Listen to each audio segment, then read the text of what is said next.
मेरे प्यारे स्टूडेंट लोग, देखिए करंट इलेक्ट्रिसिटी में ये है, जितना मैंने लिखा हूँ वो सारा चीज आपका सिलेबस है।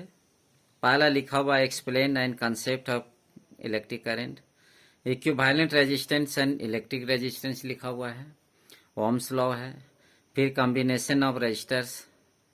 कॉम्बिनेशन ऑफ रजिस्टर्स में दो पार्ट पढ़ना है, एक सीरीज एक पैरेलल लिखना है, पढ़ना है। शॉर्ट क्वेश्चन के लिए है, एक मोबिलिटी है, करंट डेंसिटी है, रेजिस्टिविटी है एंड कंडक्टिविटी है, इसमें फिर पढ़ना है। Thermal velocity of free electron है, colour code of carbon resistance है, ओम्स लॉ है एंड नॉन ओमिक कंडक्टर्स है। ग्रुपिंग ऑफ सेल्स पढ़ना है, सीरीज और पैरेलल पढ़ना है। डिफरेंस पढ़ना है, difference between voltmeter and ammeter पढ़ना है। इलेक्ट्रिक एनर्जी पढ़ना है, रिलेशन पढ़ना है। Kirchhoff's law for electric current पढ़ना है। The balance condition of Wheatstone bridge पढ़ना है, पोटेंशियोमीटर पढ़ना है। अब देखिए कि सबसे पहले करंट इलेक्ट्रिसिटी किसको कहते हैं। जैसे आप लोग जानते होंगे, दूध को धड़ाधड़ फेंक देना उसको बोलते हैं करंट इलेक्ट्रिसिटी, और हिंदी में बोलते हैं विद्युत धारा। पानी को फेंक देना करंट इलेक्ट्रिसिटी है। अंग्रेजी में फटाफट बोलना उसको बोलते हैं करंट इलेक्ट्रिसिटी। बोलते हैं जैसे इलेक्ट्रॉन का धड़ाधड़ बढ़ना है, करंट इलेक्ट्रिसिटी के नाम से जाना जाता है। फिर क्या इंग्लिश में बोला जाता है, flow of electron is called current electricity बोलते हैं। आप देखिए करंट इलेक्ट्रिसिटी का SI मात्रक होता है 1 एम्पियर होता है, तो 1 एम्पियर बराबर होता है 6.25 इंटू 10⁻11 इलेक्ट्रॉन पर सेकेंड होता है। मतलब एक सेकेंड में, अगर एक सेकेंड में करोड़ों इलेक्ट्रॉन शरीर में प्रवेश कर जाता है, और इससे क्या होता है, हम लोग को झटका देता है, और झटका देने के बाद में आदमी लोग बचता भी है, कुछ लोग मर भी जाता है। अब देखेंगे एम्पियर को बढ़ाने के बाद, जितना एम्पियर बढ़ाइएगा तो उतना इलेक्ट्रॉन की संख्या बढ़ जाता है, इसलिए इसका ज्यादा झटका देने की संभावना रहता है। अब देखेंगे कि सबसे पहले क्या चाहिए, ये बहुत सा इलेक्ट्रॉन है, तो इलेक्ट्रॉन है तो जैसे करंट जैसे बहता है, ठीक है, लेकिन वोल्टेज पीछे से धक्का देता है। मतलब इलेक्ट्रॉन को पीछे जो धकेलता है उसको बोलते हैं, इलेक्ट्रॉन को पीछे से जो धक्का देता है उसको बोलते हैं वोल्टेज, और इलेक्ट्रॉन को रोकने वालों को बोलते हैं रेजिस्टेंस बोलते हैं, रेजिस्टेंस।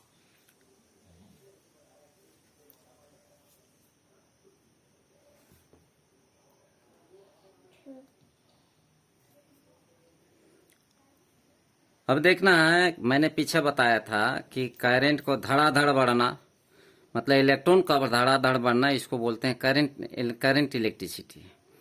देखिए लिखा हुआ the movement of charge such A electron is called current electricity. कहने मतलब चार्ज के मूवमेंट को ही क्या बोलते हैं, करंट इलेक्ट्रिसिटी। देखिए in other words we can say that, लिखा हुआ an electric current is formed by moving charges. Definition में फिर लिखा हुआ है, an electric current is measure of the rate of flow of the electric charge through a given cross section of the conductor। कहने मतलब देखिए dq by D T, I equal to होता है dq by D T, I equal to होता है charge by T, इसी को बोलते हैं एनी। बोलिएगा number of electron flow on the conductor per unit charge per unit time is called electric current. अब देखेंगे कि इसका SI यूनिट कैसे कैसे आया भाई। यहाँ देखो चार्ज का क्या होता है, कूलम मैंने लिखा, डिवाइड बाई सेकेंड मैंने लिखा। अब देखिए इसका एम्पियर कैसे आया भाई। देखिए चार्ज का SI मात्रक क्या चीज होता है, एम्पियर होता है, लिखा हुआ है। The concept of electric current was given by Benjamin Franklin. ये कितना साल में दिया था, 1752 ईस्वी में। फिर लिखा हुआ है Franklin conducted his famous kit experiment. ये जो है किट एक्सपेरिमेंट पर ही दिया था करंट इलेक्ट्रिसिटी। करंट इलेक्ट्रिसिटी हमेशा ये स्केलर क्वांटिटी होता है। अब देखेंगे कि इलेक्ट्रिक करंट हमेशा दो तरह का होता है, एक होता है DC करंट होता है, एक अल्टरनेटिंग करंट। यहाँ लिखा हुआ डीसी करंट। देखिए डीसी करंट को हम कैसे बोलेंगे और एसी करंट को हम कैसे बोलेंगे। ये बैटिक है, बैटिक से जो करंट जो पास करता है, एक ही डायरेक्शन में जो करंट पास करता है उसी को मैं बोलता हूँ डीसी करंट। लिखा हुआ है N electric current and in which electrons always flow in the same direction. मतलब एक ऐसा करंट जिसमें इलेक्ट्रॉन की संख्या हमेशा एक ही डायरेक्शन में जो पास करता है उसको बोलते हैं डीसी करंट। अब एसी करंट किसको बोलते हैं? लिखा हुआ है कि जैसे जनरेटर है, इस जनरेटर में क्या होता है, ऊपर नीचे धारा बहता है, करंट बहता है। इसी को मैं बोलता हूँ N electric current in which electron flow in ये बैक एंड फोर्थ मोशन। कहने मतलब ये डायरेक्शन ऊपर से नीचे मोशन में चलती है, इसी को बोलते हैं एसी करंट। शॉर्ट भाषा में आप जानिए इलेक्ट्रिक करंट किसको कहते हैं? दूध को फेंक देना, इसको बोलते हैं इलेक्ट्रिक करंट। पानी को फेंक देना इलेक्ट्रिक करंट के नाम से जाना जाता है। वही चीज मैंने लिखा है। देखिए चार्ज फ्लो, चार्ज क्यू को बोलते हैं charge flow on the conductor per unit time, this is called current electricity.